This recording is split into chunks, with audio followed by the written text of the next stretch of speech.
Mūsdienās dabas daudzveidības saglabāšana ir liels izaicinājums. Pasaules dabas fonda eksperti norāda, ka katru gadu izmirst apmēram 2000 savvaļas sugu. Tas nozīmē, ka sugas pazūd 10 000 reižu straujāk, nekā tas notiktu dabiskā evolūcijas ceļā. Vairumā gadījumu dabas daudzveidības samazināšanos rada cilvēku saimnieciskā darbība. Taču Eiropā, tajā skaitā arī Latvijā, daudzus gadsimtus no jau par retumu kļuvušajā parkveida ainavā cilvēks dzīvoja un saimniekoja pārsteidzoši daudzveidīgā dabas vidē.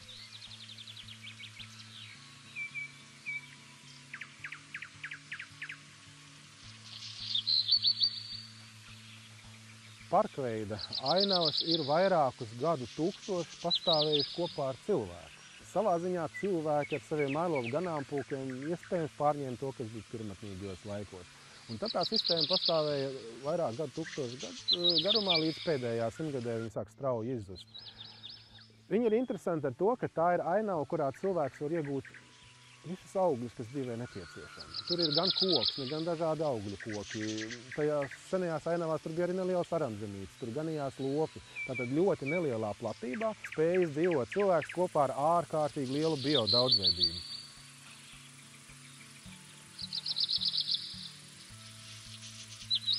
Igaunijas parkveida pļavās vienā kvadrātmetrā zinātnieki uzskaitījuši pat 60 dažādas augu sugas. Tā ir viena no lielākajām sugu bagātībām pasaulē. When describing vegetation there, we at certain point discovered that the density of species is extremely high. Interesting thing there that these are managed communities. Sort of early view that the most diverse should be communities in the wilderness seems to be wrong. How it can be that, say, humans always, according to our common knowledge, influence the community so that the diversity would decrease, but here vice versa. Atbilde slēpjas ainavas struktūrā, kas līdzinās mozaīkai. Nelielā telpas vienībā ir neskaitāmas ekoloģiskās nišas, kur spēj dzīvot daudzas radības. Cilvēki, ilgstoši saimniekojot vienā un tajā pašā veidā, piemēram, ganot lopus un vācot sienu, veicināja mozaīkas ainavu veidošanos un uzturēja relatīvi stabilus apstākļus, kas ir priekšnosacījums lielas sugu daudzveidības attīstībai. Salīdzinot ar 18. un 19. gadsimtu, mūsdienu Latvijas ainavā ir daudz vairāk biezu mežu. No Turaidas pils torņa tagad Gaujas ielejā redzami vienlaidus meži, taču kādreiz ainava bijusi citāda. Sākot ar litogrāfijām un beidzot ar latviešu vecmeistariem, ar Latvijas laika fotogrāfijām, ainava redzams, ka ainava bijusi pavisam savādāka. Ja? Un ka gadsimtiem ilgā lauksaimniecības, mežsaimniecības darbība bija izveidojusi daudz plašāku skatu šo ainavu. Nebija šie aizaugušie meži, apkārtējie lauki ir bijuši plaši un redzami un brīvi, tāpēc, ka viņi tika kopti, nevis aizlaisti ar krūmiem. Tā kā ainava ir mainījusies. Parkveida pļavas Latvijā saglabājušās vien nedaudzās vietās. Nozīmīgākās no tām atrodas aplūstošās upju palienēs, Gaujas, Pededzes un Stendes krastos. Upju palienēs mitri palieņu zālāji mijas ar sausiem zālājiem kaļķainās augsmēs. Kaļķainās pļavas raksturo tādi augi kā parastā trīsene, dzirkstelīte, kalnu āboliņš un birstalu nārbuļi.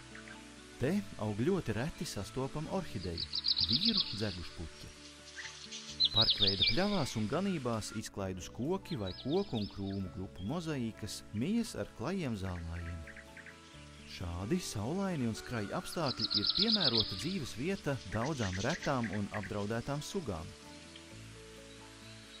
Uz saules apspīdētajiem veco koku stumbriem sastopama liela ķērpju sugu daudzveidība. Daži no tiem ir pielāgojušies tieši šādiem apstākļiem. Apsarmotā kalīcība, brūngalvainā henotēka, mazi ķērpīši, kas atgādina mazas sēnītes milimetru augsts. viņiem ir vajadzīga šī skrajā, gaišā ainava, skrajnieka parkveidīgā ainava. Un ja viņi kļūst ēnaināki, tad viņi izzūd. Parkveida ainavā sastopamas tās pašas koku sugas, kas mežā, taču koki un krūmi ir daudz kuplāki un senākie no tiem nereti ir vairākus gadsimtus veci.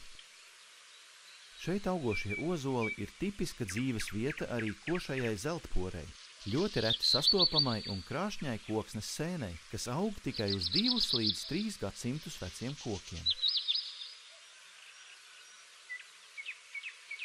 Parkveida ainavām ir viens ļoti populārs simbols. Tas ir lapkoku praugaudzis.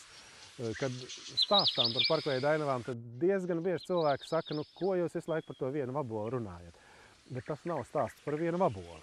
Ir tā, ka cilvēki jau nespēja aptvērt visu dabas daudzveidību. Viņi nekad nevarēs izpētīt visus miljonus sugu.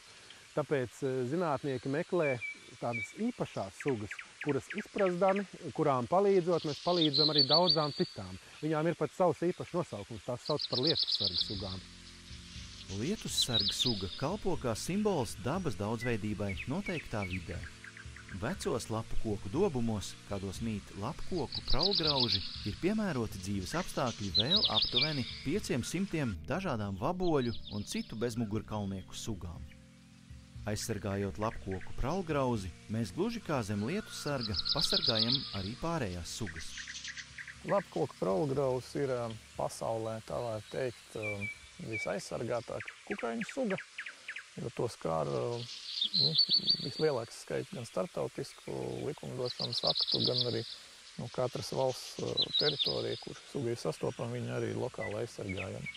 Lapkoku praulgrauzis ir iekļauts Latvijas sarkanajā grāmatā kā izzūdoša suga, kurai draud iznīkšana.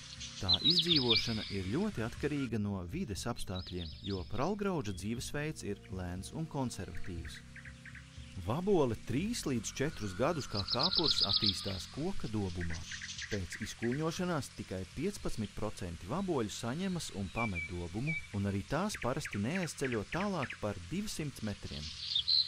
Ja šādā attālumā nav nākamā kāpura attīstībai piemērotā lielā un vecā koka, vabole aiziet bojā, neatstājot pēcnācējus.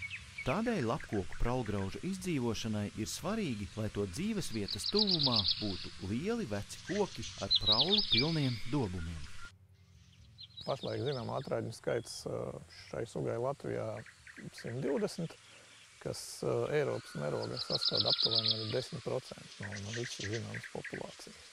Lapkoku praulgraužs pārsvarā konstatēja pēc to kāpuru sekundārām darbības pēdām, teiksim, pēc ekskrementiem. Protams, nekad nevar zināt, vai tie ir šī gada ekskrementi, vai tie ir kaut kādi 5 gadu veci. Šī ir paštaisīta feromonu lamata. Latvijā inovatīva metode, kā var viegli konstatēt pašu vaboli. Ar šīs metodes palīdzību entomologiem izdevās atklāt, ka lapkoku praulgrauzis mitinās arī Gaujas Nacionālā parka teritorijā esošajā Ungurmuižā. Lai šajā teritorijā radītu praulgrauzim un citām retām sugām piemērotus apstākļus, dabas aizsardzības pārvaldes īstenotā projekta Meža biotopu atjaunošana Gaujas Nacionālajā parkā ietvaros notika parka ainavas atjaunošanas un veidošanas darbi. Veidojot parka ainavu, te tika saglabāti ne tikai vecie dobumainie koki, bet arī pusmūža un jauni kociņi, kas nākotnē aizstās bojā gājušos vecos. Svarīga ainavas sastāvdaļa ir zālājs. Tā ieviešanos veicina platības iekļaušana ganībās, jo dzīvnieki palīdz izplatīties augu sēklām un apgrauž koku atvases. The important thing here is the grazing, and I think it's not so important if you graze with cattle or with sheep, but the grazing makes the area open and you will get herbs and flowers coming in summertime. Līdztekus ganīšanai, parkveida pļauju bioloģiskās daudzveidības atjaunošanā liela nozīme ir to pļaušanai. Because mowing particularly, it decreases the light competition in grass layer. And light competition, of course, is a factor which influences species richness quite a bit. Now, via this regular, not too frequent, mowing, we provide possibilities for many smaller species to find conditions for living there. which otherwise wouldn't live there. Cilvēkam pārveidojot zemi, dabas daudzveidība samazinās, un galu galā tas var apdraudēt pašu cilvēku. Tādēļ jāmeklē ceļi, kā cilvēkam un dabai sadzīvot. Via understanding what it matters, we can understand how it is possible to build a sustainable type of living in ecosystem. And that's, I think, important, because there are not many examples like that where we can demonstrate how humans' traditional sustainable way of management really is increasing local diversity. Parkveida ainavās izcila dabas daudzveidība spēja pastāvēt gadsimtiem ilgi, apgādājot cilvēku ar gandrīz visu dzīvē nepieciešamo. Šis piemērs no senatnes, papildināts ar mūsdienu zināšanām un iespējām, var būt labs modelis nākotnes cilvēka dzīves vides meklējumiem.